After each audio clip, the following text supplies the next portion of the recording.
খুলে রাখবে, সমতলের সংক্ষিপ্তকরণটা খুলে রাখবে।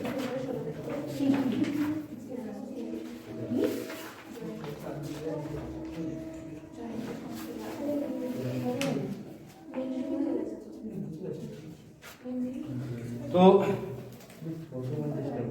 ঠিক আছে, শোন এখন এটা শোন। সমতল বা প্লেন, ভালো করে শোন। সমতল বা প্লেন, আমি দুটো ইম্পর্টেন্ট কথা বলবো এই চ্যাপ্টার সলিউশনে, সেই দুটো কথা খুব হেল্পফুল। প্রথম কথা, যে যখন এই চ্যাপ্টারের এক্সারসাইজ করবি শুধুমাত্র ফর্মুলা বা বইয়ের কোশ্চেনটার উপর ফলো আপ করলে হবে না। এইখানকার এক্সারসাইজ সলভ করার সময় চারদিকে দেওয়ালকে অবজার্ভ করবে নিজের করে, মাথাটাকে এভাবে ঘোরাতে হবে, ঠিক আছে? ফার্নিচার থাকলে ফার্নিচার সব সরিয়ে দিন, চারদিকে দেওয়ালকে অবজার্ভ করবে, ঠিক আছে? আচ্ছা, তো এইটা হলো 1 নম্বর কথা, চারদিকে ওয়ালকে অবজারভেশন করতে হবে, তাহলে বেটার অঙ্ক হবে, প্র্যাকটিক্যালি খেয়াল করতে হবে, এটা বলতে চাইছি। First point. সেকেন্ড পয়েন্ট হলো যে একটা সরল রেখাকে আমরা 2 ডাইমেনশনে যেভাবে দেখি, 2 ডাইমেনশন মিন্স দ্বিমাত্রিক, একটা সরল রেখাকে 2 ডাইমেনশনে যেভাবে দেখি, একটা সমতলকে 3 ডাইমেনশনে সেভাবে ভাবতে হবে। কেন বলছি কথাটা ভালো করে বুঝবি বিষয়টা, আমি যে 2D তে স্ট্রেট লাইন যা, 3D তে প্লেন তাই, এই অবজারভেশনটা খুব নিডফুল। ওয়াই? এই ধর একটা বোর্ড আছে, এইটাকে আমরা প্লেন বলতে পারি, সমতল বলতে পারি, এইটাকে অ্যাকচুয়ালি কিন্তু আমরা এই মুহূর্তে 3D অবজারভেশনে দেখছি, চলছে তো? ঠিক আছে, তো এইটাকে আমরা একটা 3D অবজারভেশনে দেখছি। এখন তোকে যদি বলা হয় যে এই বোর্ডটাকে উপরের দিক থেকে দেখতে, অনেকটা উঁচু থেকে তুই দেখছিস, তোর অবজারভেশনটা শুধুমাত্র এইটুকু জায়গার উপর আছে, ভাব এটা যেটুকু আছে বেশ তার থেকেও খুব সরু, ভাব একটা কথার কথা আমি ধরে নিলাম, এটা খুব সরু, এটা উপর থেকে দেখছিস, অনেকটা উপর থেকে, তাহলে এইটাকে তুই কি দেখবি? অ্যাকচুয়ালি স্ট্রেট লাইন দেখবি, হ্যাঁ কি না? এই লজিকটা ক্লিয়ার? তো এটা স্ট্রেট লাইন দেখার কারণটা কি? এটা কিন্তু অ্যাকচুয়ালি আমরা 2 ডাইমেনশনালি অবজার্ভ করছি, আমরা এটা অ্যাকচুয়ালি 2 ডাইমেনশনালি অবজার্ভ করছি বলে স্ট্রেট লাইন দেখছি। এইবার যেখানে তুই আছিস সেখান থেকে যদি এরকম ভাবে একটা রোটেশনে তুই দেখতে থাকিস, সব একটু নিচে নেমে এলি, তো সাইডে চলে গেলি, এরকম ভাবে এটা এই পাশ দিয়ে এসে দেখলি, তাহলে সেটাকে কি আর 2D দেখবি, মানে স্ট্রেট লাইন দেখবি? 3 ডাইমেনশনালি দেখতে শুরু করেছিস, তখন ওটা কি দেখবি? প্লেন দেখবি, সমতল দেখবি। তো ওই কারণে এই কনসেপ্টটাকে একদম গ্রিপে রাখ যে 2 ডাইমেনশনালে স্ট্রেট লাইন যা, 3 ডাইমেনশনালে প্লেন তাই, তাতে এই ফর্মুলাগুলো বুঝতে সুবিধা হবে, মনে রাখতে সুবিধা হবে। আর পরপর যখন আসবো দেখবি ক্লাস 11 স্ট্রেট লাইন যার যেটুকু মনে আছে সেটার সাথে কানেক্ট হয়ে যাচ্ছে, খুব সহজে কানেক্ট হয়ে যাচ্ছে। প্রথম কথা, একটা সিম্পল জায়গা থেকে শুরু করি, যে একটা সরল রেখার সমীকরণ কি হয়? অনেক কিছু ভাবে লেখা যায়, তাই প্রথমে এটা লিখতে পারি ax plus by plus c equals to 0, লিখতে পারি সরল রেখার সমীকরণ। এখন যেই এটা 3 ডাইমেনশনে চলে এলাম, কটা অক্ষ থাকবে? 3টে। ঠিক একই প্যাটার্নে z আসা উচিত, তাহলে কি হবে? ax plus by plus cz plus d equals to 0, একই না? এটা 1 নম্বর। আচ্ছা, এখন আমাকে বল, কোনো একটা বিন্দু যদি সরল রেখাকে সিদ্ধ করে, মানে কি ওই সরল রেখাটা ওই বিন্দু দিয়ে যাচ্ছে, একটা সরল রেখা যদি কোনো একটা বিন্দু দিয়ে যায়, সেই বিন্দুটা সরল রেখার সমীকরণকে কি করবে? সিদ্ধ করবে। তখন আমরা কি করতাম? x এর জায়গায় x1 বসাতাম, y এর জায়গায় y1 বসাতাম। একই কনসেপ্ট, একটা প্লেন আছে, এখানে একটা বিন্দু আছে কি x1, y1, z1, কারণ এখানে আমরা 3 ডাইমেনশনে আছে, তাই তো? একটা বিন্দু আছে x1, y1, z1, এই বিন্দুটাকে কি করবে? সিদ্ধ করবে। সিদ্ধ করলে কি হবে? কি লিখতে পারবো? আচ্ছা, আমি এটা লিখছি ax1 by1 plus cz1 plus z equals to 0, হ্যাঁ কি না? এটা লিখতে পারবো? কারো কোনো সন্দেহ আছে? 1 থেকে 2 কে বিয়োগ করলে যেটা পাবো, দেখ তো সংক্ষিপ্তকরণে 1 নম্বরে যেটা লিখেছে কিনা। 1 থেকে 2 কে বিয়োগ করলে লিখেছে। তাহলে আমরা কি বলতে পারি, কোন সমতল যদি x1 y1 z1 বিন্দু দিয়ে যায় তার সমীকরণ কি হবে? a x - x1 plus b y - y1 plus c z - z। সংক্ষিপ্তকরণটা খুলে দাও।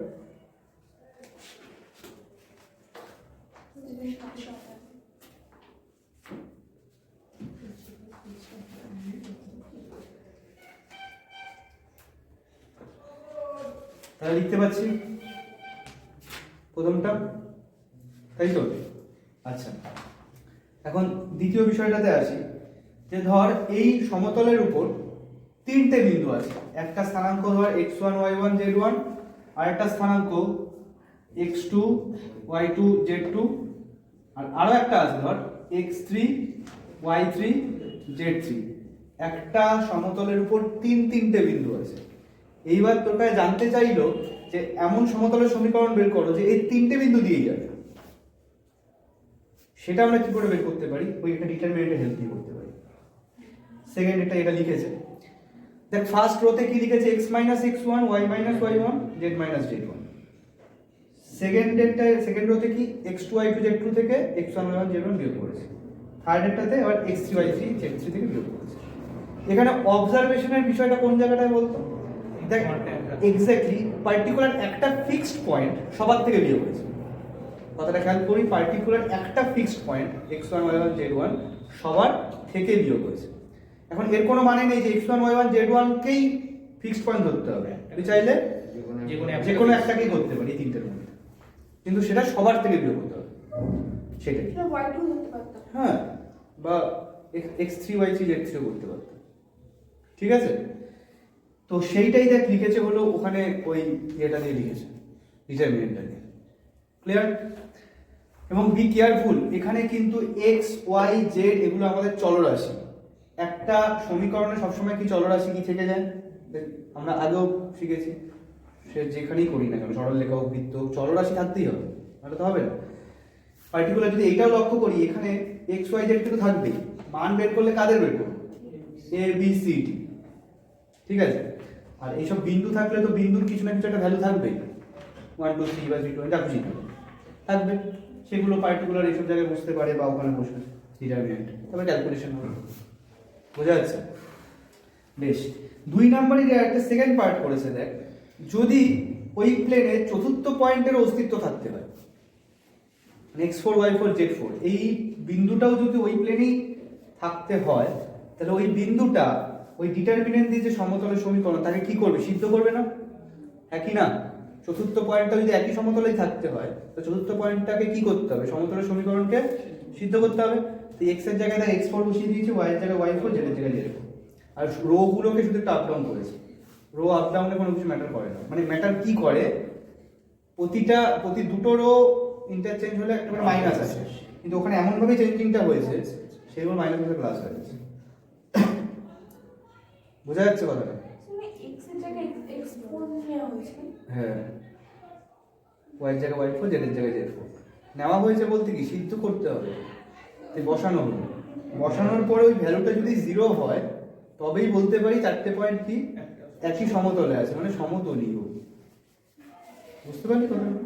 মানে ডিটারমিনেন্টের ভ্যালুটা 0 হলে তবেই সমতলীয় বলতে পারবো। যদি 0 না হয়, মানে ওটা ক্যালকুলেশন করে 0 আনতে হবে। হ্যাঁ, দেখতে হবে 0 আসছে কিনা, তাহলে সমতলীয় হবে। যদি 0 না হয় তাহলে সমতলীয় হবে না। ঠিক আছে, ওকে। 3 নম্বরে চলে যা। 3 নম্বরে নিশ্চয়ই রূপটা খেয়াল করে বুঝতে পারছিস, সরল লেখাই ছিল। আমি তো একবার আঁকছি already, LPP, area, tangent normal সব জায়গাতে কাজ লেগে গেছে। যে কি একটা সরল লেখাকে যদি আমরা এইভাবে লিখতে পারি x/a + y/b = 1, তাহলে এই সরল লেখাটা x অক্ষকে কোন বিন্দুতে ছেদ করে? a, 0। হ্যাঁ, যেখানে এই দৈর্ঘ্যটা কি a, এইটা কত? 0, যেখানে এই দৈর্ঘ্যটা কত? b। এইবার কি হবে, যেই z অক্ষ চলে আসবে আর সরল রেখার জায়গায় কি চলে আসবে, সমতল চলে আসবে। দেখ ব্যাপারটা এরকম যাবে। সেই সমতলটা কি করবে, এখানে এ কমা, তখন এ কমা 0 হবে, 0,0, এটা 0 b,0 আর এটা 0,0,c। তাহলে সমীকরণটা কি হবে, equal to 1। দেখ সেটাই আছে, দেখ সরল রেখাতে কি আছে, yes or no, clear, good। 4এরটা আমি একটু বাদে আসছি, 5এরটা তো একদম প্রথমেই বললাম, তাই তো। আচ্ছা এবার 4 আর 6 একসাথে ডিসকাস করব।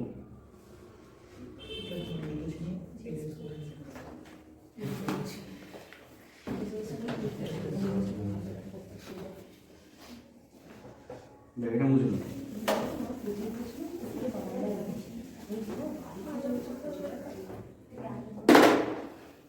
আচ্ছা দেখ তো, এই যে সমতলটা আছে একে যদি আমরা √a² plus b² plus c² দিয়ে ভাগ করে দিই, কি পাবো,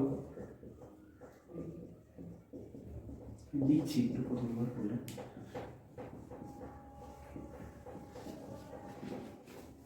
z ইকুয়ালস টু কি পাচ্ছি, d বাই √, আচ্ছা d টা ওই পাশে চলে গেল, minus d by √a² plus b² plus c²। এরকম হচ্ছে একই না, দেখতে পাচ্ছি। এখন আমাকে বল, যেটা লাগবে সেটা হলো চ্যাপ্টার 3-তে, এই ইউনিটের চ্যাপ্টার 3-তে একটা জিনিস ছিল দিক কোসাইন আর দিক অনুপাত, মনে আছে সবার? এলিমেন্ট ছিল, এবিসি ছিল। তো আমি ওইটা একটু টাচ করে দিচ্ছি, একটু রিমাইন্ড করিয়ে দিচ্ছি, কিন্তু তোদের কাজ হবে যে ওই পুরনো ভিডিওটা চ্যাপ্টার 3 এর যেটা ছিল সেটা একটু দেখা, দিক কোসাইন দিক অনুপাতের ভিডিও, এটা একটু দেখবি, ঠিক আছে? শুধু ভিডিও দেখানোর প্রয়োজনে একটু বইটাও একটু ঘাটা ওই চ্যাপ্টারে, যে মেইন কনসেপ্টটা কি ছিল। তা আমি জাস্ট একটু শর্ট ভিউ দিয়ে দিচ্ছি আজকের জন্য, এটা বুঝতে সুবিধা হবে, ভালো করে খেয়াল কর। ব্যাপারটা কি ছিল, ধর কোনো একটা সরল রেখা, যে কোনো সরল রেখা, এটা গেছে, যদি এক্স অক্ষের সাথে আলফা কোণ করে, ওয়াই অক্ষের সাথে বিটা কোণ করে, আর জেড অক্ষের সাথে গামা কোণ করে, আলফা বিটা গামা কোণ করে, তাহলে তিনজনের উপরেই যদি কস নিয়ে নিই, কি পাবো, cos alpha, cos beta, cos gamma. এই যে cos alpha comma cos beta comma cos gamma, এই যে মানটা, এইটাকে কি বলা হয় একসাথে, দিক কোসাইন, মনে পড়ছে? এটাকেই একসাথে দিক কোসাইন বলা হয়। ভুলো আমরা কি কোনো ব্র্যাকেট ইউজ করি কি করি না? করি না, করলে সেটা স্থানাঙ্ককে বোঝায়, কোনো ব্র্যাকেট ইউজ করা যাবে না, ঠিক আছে? তো এই যেটা পেলাম, এইটাকে আমরা অন্য আরেকটা কিভাবে রিপ্রেজেন্ট করি, এল এম এন, মনে পড়ছে? এলিমেন্ট দিয়ে আমরা দিক কোসাইনকে বোঝাই। দিক কোসাইন কিছুই না, একটা সরল রেখার থাকে, সেই সরল রেখাটা তিনটে অক্ষের সাথে যা যা কোণ করে, সেই কোণের কোসাইনের মানটাই হলো তার দিক কোসাইন, সেটাকে একসাথে লিখতে হয় সেটটাকে, ঠিক আছে? এটাও মনে থাকা উচিত যে এই যে এলিমেন্ট পেলাম, এইটা একটা শর্তকে সিদ্ধ করে, কি, l² plus n² plus n² equal to 1। সবসময় এই যে তিনজনের স্কয়ারের যোগফল অলওয়েজ 1, এটা ছিল দিক কোসাইন। আর দিক অনুপাত কি ছিল, দিক অনুপাত কি দিয়ে লিখতাম, এ বি সি, মনে পড়ছে? এ বি সি দিয়ে দিক অনুপাত লিখতাম। দিক অনুপাতটা কি ছিল, আমি এটা বলেছিলাম অ্যাকচুয়ালি ছোটবেলায় যেটাকে ইস্টু সাইন দিয়ে লিখতাম, সেটাই আমরা এখানে কি সব জায়গায় কমা দিয়ে লিখছি, এরকম ভাবে। তাহলে এইটা নিজেও একটা অনুপাত, এটাও একটা অনুপাত, কিন্তু এটা স্পেশালিটি কি, এদের স্কয়ারের যোগফলটা 1, ওই কারণে এটা কি দিক কোসাইন।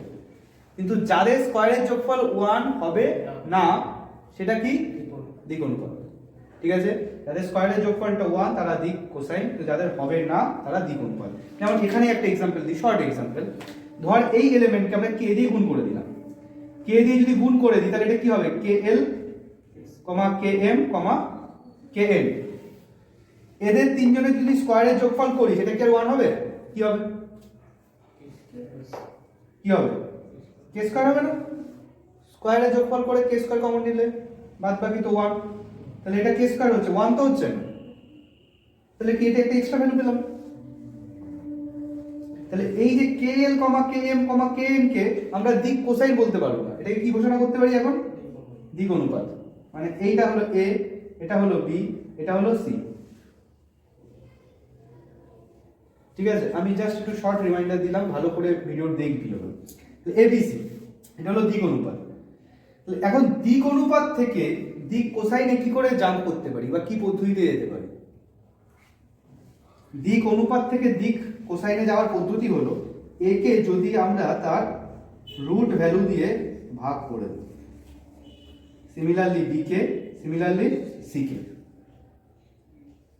তাহলে এইবার একটু লক্ষ্য করতো, এখানে এটাই আছে, এটা এটা, তাহলে যদি কোনোভাবে abc কে আমরা বলতে পারি যে সেটা কারো দিক অনুপাত, যাই হোক পরে আসছে একটু, abc কে বলতে পারি যদি সেটা কারো দিক অনুপাত, তাহলে এটার জায়গায় কি লিখতে পারবো? lx এটা my plus nz equals to, এখানে কি লিখতে পারবো? এটা হলো এবার কোশ্চেন। এটা না হয় দিক কোসাইন দিক অনুপাত দিয়ে বোঝা যাবে, এখানে কি লিখতে পারবো? -1। কোথা থেকে -1?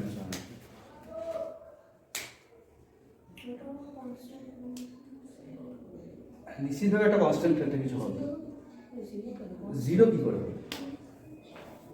0 তখনই একমাত্র হতে পারে যদি ডিটা না থাকে, ডি যদি নিজেও 0 হয়, কিন্তু সব ক্ষেত্রে 0 হবে তার কোনো মানে তো নেই। সেটা কিছু একটা ভ্যালু পাও, সেটা কি হবে?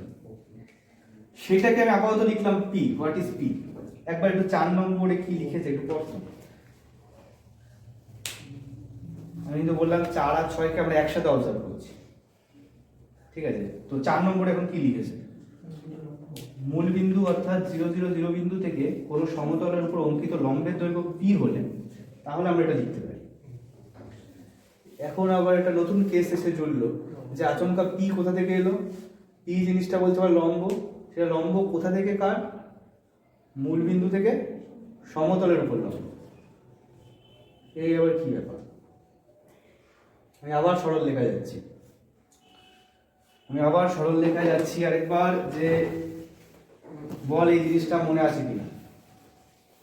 একটা বিন্দুর স্থানাঙ্ক যদি আলফা কমা বিটা হয়, আর এখানে এই সরল রেখাটার সমীকরণ যদি ax by c = 0 হয়, তাহলে এই বিন্দু থেকে এই বিন্দু পর্যন্ত লম্ব দূরত্ব আমরা কিভাবে বের করি?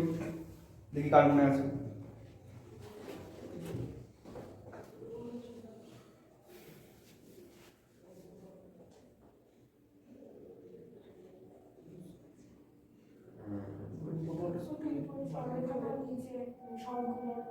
হ্যাঁ বল তাহলে, উপরে কি হবে? mod x minus alpha the whole square মোডের ভেতরে মোডের ভেতরে কি হবে? এই সমীকরণটাকে এই বিন্দু দিয়ে সিদ্ধ করেই বসাতে হবে। তাহলে কি হবে? a alpha, alpha x, a alpha plus b beta plus c, মনে পড়ছে? এই সমীকরণটাকে এই বিন্দু দিয়ে স্যাটিসফাই করে বসাতে হবে। নিচে রুট ওভার সহগ দুটোর স্কয়ার, তার যোগফল তার রুট ওভার, মনে পড়ছে? তো এখন আমাকে নরমাল কনসেপ্টে বল, এইটা যদি আলফা বিটা না হয় আলফা বিটা গামা হয়, এখন এইটা যদি হয় এরকম একটা প্লেন, এই বিন্দু পর্যন্ত লম্ব দৈর্ঘ্য বের করতে চাইছি আমরা, তাই তো? আর এইটা তাহলে সমীকরণ কি আছে? c = 0। তাহলে এখানে কি হবে? c gamma plus d। সন্দেহ আছে করো? এই ডাউট? আচ্ছা, এখন আলফা বিটা গামাটা যদি মূল বিন্দু হয় তাহলে কি ঘটবে? 0 0 0, তাহলে কি পড়ে থাকছে? mod d বাই এটা, সেটাই তো লিখেছে। মাইনাসটা তাহলে ম্যাটারও করছে না, ম্যাটার করছে কোনো? প্লাস থাকবে মাইনাস, মডই তো আছে এখানে, মড ওঠানো মানে প্লাস হতে পারে মাইনাস হতেই পারে। বা ওখানে মডার্ন মানে আলটিমেট পরিচিত, যে কোনো একটা সেন্সে ভাবতে পারি। তাহলে এই ভ্যালুটা কি, এই লম্ব দূরত্ব, সেটাই বলছে মূল বিন্দু থেকে কোন লম্ব দূরত্ব কি। তাহলে 4 আর 6 কে কি বোঝা গেল একসাথে বল, ইয়েস অর নো? এখন কোশ্চেন একটা আছে, সেটা নোটে লেখা হবে। এই যে এবিসিটাকে আমি আচমকা ডিরেকশন রেশিও ঘোষণা করলাম, বা ডিরেকশন রেশিও বলতে পারলাম বলে এ11 লিখতে পারলাম, এটা কার ডিরেকশন রেশিও? এ কমা বি কমা সি, এইখানে এই সমীকরণটা কার ডিরেকশন রেশিওকে রিপ্রেজেন্ট করছে?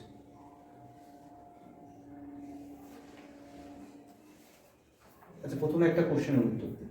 দিক কোসাইন হোক বা দিক অনুপাত হোক, সেটা কার থাকে? এটা কি একটা বিন্দুর থাকে? এটা কি একটা সরলরেখার থাকে? হ্যাঁ। সেটা কি একটা সমতলের থাকে? না। কার থাকে? দিক কোসাইন হোক বা দিক অনুপাত, এটা সরলরেখা থাকে। দিক আছে প্রপারলি। এবার সমতলের ক্ষেত্রে ব্যাপারটা কি, তার দিক আছে, কিন্তু সমতলের ক্ষেত্রে তো অজস্র সরলরেখা, তার ভ্যারাইটিস ডাইমেনশন হতে পারে, তাই প্রপারলি কোনটা উল্লেখ করতে পারবো। বুঝতে পারছিস লজিকটা? একটা সমতলের উপর কত সরলরেখা, আর তার থেকে বড় কথা কে কোন দিকে আছে, বিভিন্ন জন বিভিন্ন দিকে থাকতে পারে। তো ওই কারণে তার ডিরেকশন রেশিও বা ডিরেকশন কোসাইন নেই। লজিকগুলো প্রতিটা জিনিসকে খেয়াল করতে হবে। কার থাকে তাহলে দিক কোসাইন দিক অনুপাত সরলরেখা থাকে। ক্লিয়ার? এখন কোশ্চেনটা হলো সমতলের সমীকরণে সরলরেখা কোনটা, কোন সরলরেখার কথা বলা হচ্ছে? নিশ্চিতভাবে বুঝে গেলাম এবিসিডি কোন একটা সরলরেখা দেওয়া হচ্ছে, এটাই নোটে লেখ। এই যেটা এখন লেখাচ্ছি অ্যাকচুয়ালি পরে এক্সারসাইজের বিভিন্ন অঙ্কে এই কনসেপ্টটাই লাগবে। তার পাশে এরকম একটা ছবি এঁকে দে, ছোট করে একটা সমতল, তার উপর এরকম একটা লম্বের মতো টান, একটা বা দুটো টেনে দে।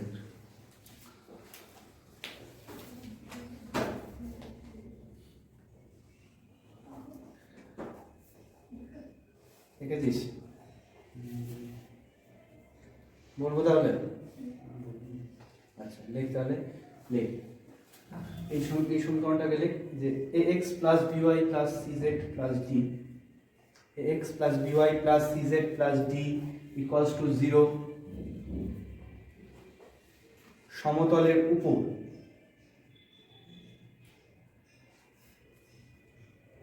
যে কোনো লম্ব সরলরেখা, সমতলের উপর যে কোনো লম্ব সরলরেখার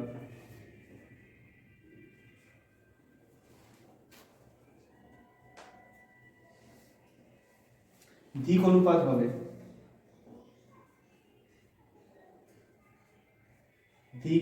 হবে সমতলের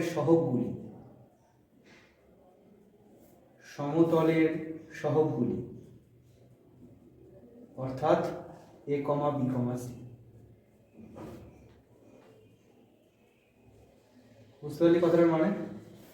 তার মানে কি, এই যে লম্বটা টানলাম এইটা তো একটা সরলরেখা সমতলের উপর, এর দিক অনুপাত কি হবে, তার সহগগুলো, মানে এ বি সি। যদি এখানে সহগ থাকে 2 3 1, তাহলে এই লম্বটার দিক অনুপাত কি হবে 2 3 1। এবং বি কেয়ারফুল, যে কোনো দুটো সমান্তরাল সরলরেখার দিক অনুপাত কি হয়, সেম হয়। ওই কারণে এখানে বলা হয়েছে দেখ যে কোনো লম্বে, মানে এই লম্বটারও তার মানে দিক অনুপাত চাই, লম্বটারও দিক অনুপাত চাই। এখন আমার যখন যেভাবে লম্ব দরকার হবে সেভাবে কাজ হবে। এবং এক্সারসাইজে কিন্তু এই নোটের বিশাল গুরুত্ব, বিশাল হেল্প করবে অঙ্ক সলভ করতে। ক্লিয়ার হয়েছে? গুড। আচ্ছা, তো ওনার বেশি কিছু বলার নেই, শুধু 7 আর 8। 7 নম্বরটাকে বলতো আমি 1 নম্বরের ভেক্টর রূপ বলতে পারি কিনা? 7 নম্বরটা পড় নিজের হাতে পড়ে বল, ওটাকে আমরা 1 নম্বরের ভেক্টর রূপ বলতে পারি কিনা। 1 নম্বরে যেটা লিখেছে সেটা হলো আমাদের কার্তেশীয় সমীকরণ। কার্তেশীয় সমীকরণ কাকে বলে? যেখানে কি থাকে,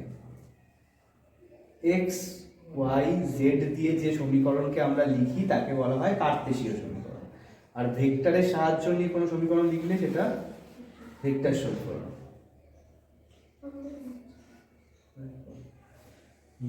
ভেক্টর দিয়ে কোনো সমীকরণ লিখলে সেটা হলো ভেক্টর সমীকরণ। ঠিক আছে, এখন ওখানটায় কি করছে ভালো করে খেয়াল কর। আচ্ছা প্রথমে আমাকে বলতো ওখানে একটা আর ভেক্টর বলে একটা জিনিস লিখেছে, আর ভেক্টর বলতে আমরা কি বুঝি এট ফার্স্ট বল। হ্যাঁ,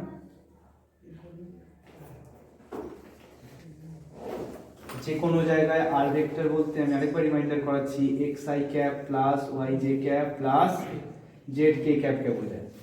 যে কোনো জায়গায় আর ভেক্টর বলতে x i cap plus y j cap plus z k ক্যাপকে বোঝায়। ঠিক আছে, এবার দেখ বলছে যে একটা সমতল পার্টিকুলার কোনো একটা বিন্দু দিয়ে পাস করছে, সেই বিন্দুটার স্থানাঙ্ক তোকে বলে দিয়েছে কি a1, a2, a3, তাই তো, মানে এ ভেক্টর বলেছে। তাহলে এ ভেক্টর ইকুয়ালস টু কি a1 i cap plus a2 j cap plus a3 k cap, তাই তো। এখন আমাকে বল আর ভেক্টর থেকে যদি এ ভেক্টর বিয়োগ করি তাহলে কি হবে x minus a1 i cap plus y minus a2 j cap and so on. ঠিক আছে, এইবার বল n ভেক্টর নামক একটা জিনিস যদি থাকে, n ভেক্টর নামক একটা জিনিস যদি থাকে সেটা যদি হয় এরকম n1 i cap plus n2 j cap plus n3 k cap, এরকম যদি থাকে n ভেক্টর, ভালো করে বুঝবি ব্যাপারটা। তাহলে r মাইনাস a ভেক্টরের সাথে যদি n ভেক্টরের ডট প্রোডাক্ট করি তাহলে i cap dot i cap 1 হয়ে যাবে না? তাহলে কি থাকবে x minus a1 into n1, খেয়াল কর n1 into x minus a1, এরপরে কি থাকবে n2 into x minus a2, আচ্ছা x না y মাইনাস a2, আর n3 into z minus a3। এইটার সাথে প্রথম সমীকরণটাকে একটু অবজার্ভ করা যাক, বইয়ের প্রথম সমীকরণটাকে একটু অবজার্ভ করা যাক, এক নম্বরের যে n1 n2 আর n3 জায়গায় কি আছে abc। তাহলে abc দিয়ে অ্যাকচুয়ালি আমরা কি বোঝাচ্ছিলাম লম্বের দ্বিগুণানুপাত। তাহলে n1 n2 n3 দিয়ে অ্যাকচুয়ালি কি বোঝাচ্ছি লম্বের দ্বিগুণানুপাত। ওই কারণেই দেখ ওই কথাটা লিখেছে 7 নম্বরের, একটু লেখাটা পড় আরেকবার। 7 নম্বরে কি লিখছে, একটি নির্দিষ্ট বিন্দুগামী এবং একটি নির্দিষ্ট ভেক্টরের উপর লম্ব সমতলের ভেক্টর ও কার্টেসীয় সমীকরণ, তার নিচে লিখেছে এ বিন্দুগামী এবং n ভেক্টরের উপর লম্ব সমতল। n ভেক্টর কোনটা, তার মানে এইটা। এবার এইটার উপর লম্ব কোনটা, এইটা পরস্পর তো লম্ব, এই সরল রেখাটার সমতলটা। n ভেক্টরের উপর লম্ব সমতলের সমীকরণ কি লিখতে পাচ্ছি আমরা আলটিমেটলি এইটা। তার মানে কি n1 ইনটু n3 কার রোল প্লে করছে, abc রোল প্লে করছে, ক্লিয়ার। আর এখানে যেটা আছে ভেতরে দেখ a1, a2, a3, সেটা কার রোল প্লে করছে x1, y1, z1 এর রোল প্লে করছে, মানে বিন্দু দিয়ে যাচ্ছে। ঠিক আছে, তো ওই কারণেই আমরা এইটাকে এরকম প্যাটার্নে লিখতে পারি যে r vector minus a vector dot n vector equals to 0, কারণ এই ভ্যালুটা ওখানে 0 হচ্ছে, তাহলে এটা একটা 0। এটা হলো ভেক্টর সমীকরণ, এটা ওইটাই দিয়েছে, কিছুই করে এটা জাস্ট একটা ডিফারেন্ট রিপ্রেজেন্টেশন। তো এত কিছু ঘাবড়ানোর কিছু নেই, সিম্পল কি হবে, সিম্পল তোর এখানে ভেক্টর বিন্দুটা তো আছে, এটা বসাবি, এবার সেটা কিছু একটা যদি আসে সেটা সাথে ডট প্রোডাক্ট হবে, এবার ওই যেটা থাকবে দিক অনুপাত যেটা বলে দেবে। ঠিক আছে, তো এই গেল 7। আর 8 কি বলছে, 8 হলো অ্যাকচুয়ালি আমি যদি বলি 4 নম্বরের সমতুল্য। কারা কারা বুঝতে পারছিস আমার কথাটা না, 8 হলো 4 নম্বরের সমতুল্য।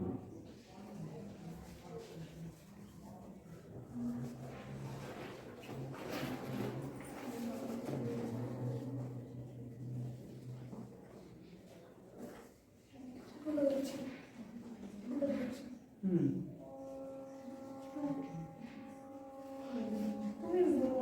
আসো সামনে, এখন ছুটি হয়নি তো না না।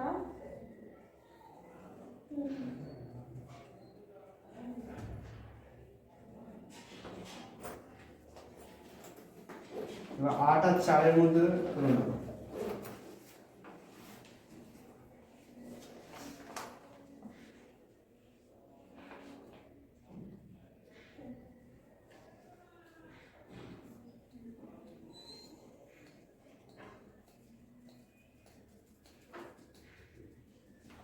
বলছে দেখ মূল বিন্দু থেকে ডি একক দূরত্বে, তাহলে এখানে ডিটা কার রোল প্লে করছে? এ রোল প্লে করছে, কারেক্ট। তাহলে ওখানে পি তো হলো। আচ্ছা এবার কোশ্চেনটা আসছে, আর ভেক্টর তো আমরা জেনে গেছি x i cap y j cap z k, তাহলে একটা কি আছে এন ক্যাপ, এন ক্যাপ কার রোল প্লে করছে? এন ক্যাপ কার রোল প্লে করছে? হ্যাঁ কেন করছে? আচ্ছা এন ভেক্টর বলতে কি বুঝতে পারছি? n1 i cap, n2 j cap, n3 k cap তো এন ভেক্টর। আচ্ছা এন ক্যাপ বলতে কি বুঝি? ঐন্দ্রিলা এন ক্যাপ বলতে কি বুঝি? কার একক ভেক্টর এটা? ওখানে দেখার দরকার নেই, এমনি কোশ্চেন করেছি আমি। এন ভেক্টর বলা আছে, এন ক্যাপ বলতে কার একক ভেক্টর? এন ভেক্টর একক ভেক্টর। তাহলে কি করে বের করি এটা? কি করে বের করি একক ভেক্টর?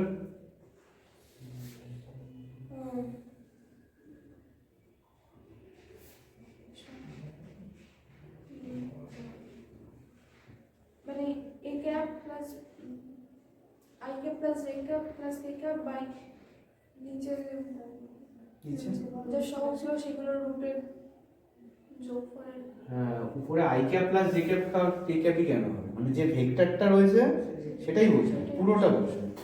মানে কি n ভেক্টর আর নিচে কি হয় মড n, মানে রুট ওভার যেটা অ্যাকচুয়ালি মড, তাহলে n cap by mod n। এবার মড n করলে অ্যাকচুয়ালি কি হবে? এটাই হবে root over n1 square n2 square n3 square. আর n ভেক্টর মানে কি এইটা? তাহলে বলতে এরকম লিখতে পাচ্ছি n1 by root over n1 square plus n2 square plus n3 square i cap plus একইভাবে n2 বাই ওইটা j cap plus n3 by ওইটা k ক্যাপ লেখা যাবে একই না? এইটাই সমতুল্য হয়ে যাচ্ছে না কার? এটা সমতুল্য হচ্ছে n1 এর জায়গায় a, এটার জায়গায় এটা। তাহলে অ্যাকচুয়ালি n ক্যাপ এর এটা দিয়ে কি বোঝাচ্ছে? এটা মানে l, এটা মানে m, এটা মানে বোঝা যাচ্ছে? ওই কারণে এটা লিখেছে r ডট n, এই r ডট n ক্যাপ মানে কি lx plus my plus nz হবে ডট প্রোডাক্ট করলে ইকুয়ালস টু pt। এই হলো ব্যাপার। তো আমার যেটা বক্তব্য, এবার এই সংক্ষিপ্তকরণটাকে ভালো করে দেখবি, এই ভিডিওটাকে ভালো করে দেখবি, তার পাশাপাশি আজকে যা যা জিনিস লিংক করলাম পুরোনো ব্যাপারের সাথে, কি কি ওইদিকে ডিরেকশন কোসাইন ডিরেকশন অনুপাত অথবা ক্লাস 11 এর মিনিমাম সরলরেখার কনসেপ্ট বা যেটুকু যা যা লাগলো সেই রিলেটেড ভিডিও দেখবি অথবা বইয়ের পুরোনো চ্যাপ্টার থেকে ঘাটাঘাটি করবি। মানে যার যেখানে মেরামতির প্রয়োজন সেগুলো করে আসবে মেরামতি, নিজেরটা নিজে ভালো করে বুঝে মেরামতি করে আসবে যার যেখানে মেরামতির প্রয়োজন। এবং তার সঙ্গে শুধুমাত্র এমসিকিউটাই হোম টাস্ক দিয়েছি, অনলি এমসিকিউ। আর অবশ্যই পরীক্ষা tangent normal and maximum minimum. হ্যাঁ অনলি এমসিকিউ করে চেষ্টা করুন। অনলি এমসিকিউ হলো হোমওয়ার্ক।